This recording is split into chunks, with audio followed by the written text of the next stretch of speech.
Welcome to the course Critical Thinking Skills in Science. This is Chapter 5, Man's Origin. Basically, the origin of man, his thinking, his capabilities, and where are we today. This is session number 9, which is our last session for this chapter. Man's choice, again. Okay, so we have another choice to make. Even though Adam and Eve made their choice, we also have choices to make.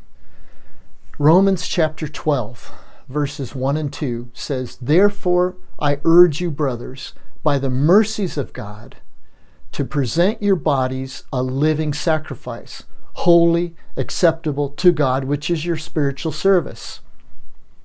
Okay, we serve God in a spiritual service, or God is served in a spiritual way because God is spirit. And so to worship Him, we must worship Him in spirit and in truth. To serve Him, we must serve Him in a spiritual service. But this says, "Therefore I beg you, brothers, by the mercy of God, to present your bodies a living sacrifice, holy, acceptable to God, which is your spiritual service." So what does that have to do with my thinking abilities? Well, the rest of the verse.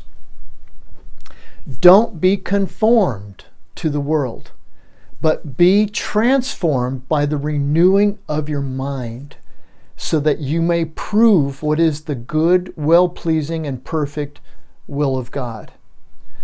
So in other words, it says, do not be conformed to this world, but be transformed by the renewing of your mind. Our minds, if they are not transformed, are conformed to the consensus of the world. And that's what we as Christians are called to be transformed by the renewing of our minds, that we don't follow the consensus of the world, but that we seek the wisdom of God. We seek God. And that's, don't be conformed to this world, but be transformed by the renewing of your mind, so that you may prove what is the good, well-pleasing, and perfect will of God. What is man's purpose? What is our highest value? Is to seek the will of God, to seek God and to do His will. And that this says that you may prove what is the good, well-pleasing, and perfect will of God. How? By submitting, by not being conformed to the world, but be transformed by the renewing of your mind. John chapter 14, verses 16 and 17.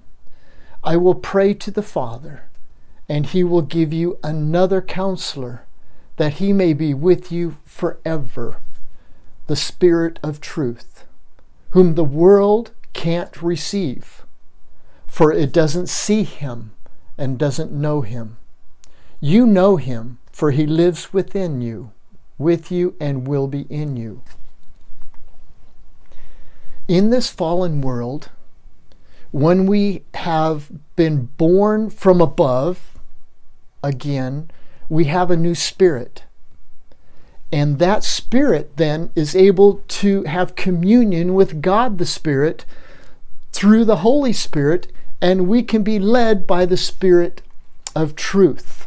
"I will pray to the Father, and He will give you another counselor," a counselor to lead us, a counselor to give us counsel as to wisdom. What is the wise thing to do? And that is what critical reasoning is all about. What is truth?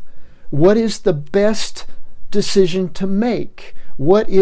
Critical reasoning shouldn't be just used as a filter to eliminate God, but we should use it as a filter to do the best, take the best decisions we can. But God has promised us a counselor to lead us in that way, that He may be with us forever, the Spirit of truth, whom the world can't receive. Okay, the world has its own spirit. The world has its own parameters. The world is following its own gods. But here it says the world can't receive this Spirit because it doesn't see Him. And that seems to be one of the parameters that the world puts on things. To see it is to believe it. If I don't see it, I won't believe it. If you can't show it, then it doesn't count as reliable truth. And yet God is Spirit, and the Spirit He has sent to be within us and to lead us is the Spirit of truth. It says the world can't receive. Why? For it doesn't see Him, and it doesn't know Him. Here we are. We're at empiricism, it doesn't see Him, and rationalism, it doesn't know Him. For He lives within you and will be with you. John chapter 16, verses 12 and 13 says, I still have many things to tell you, but you can't bear them now. However, when He, the Spirit of truth, has come, He will guide you into all truth. For He will not speak from Himself, but whatever He hears, He will speak. That is a promise that we have. And so it's like, okay, then again, how does this work into critical thinking?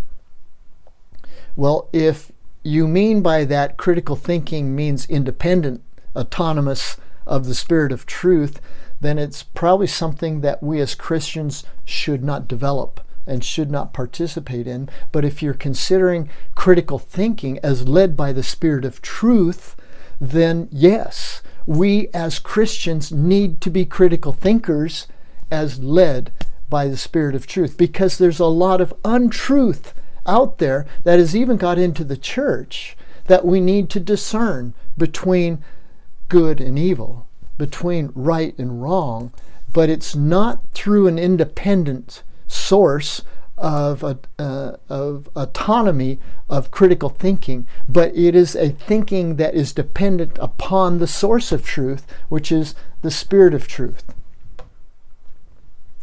1 Corinthians chapter 2, verses 12 and 13.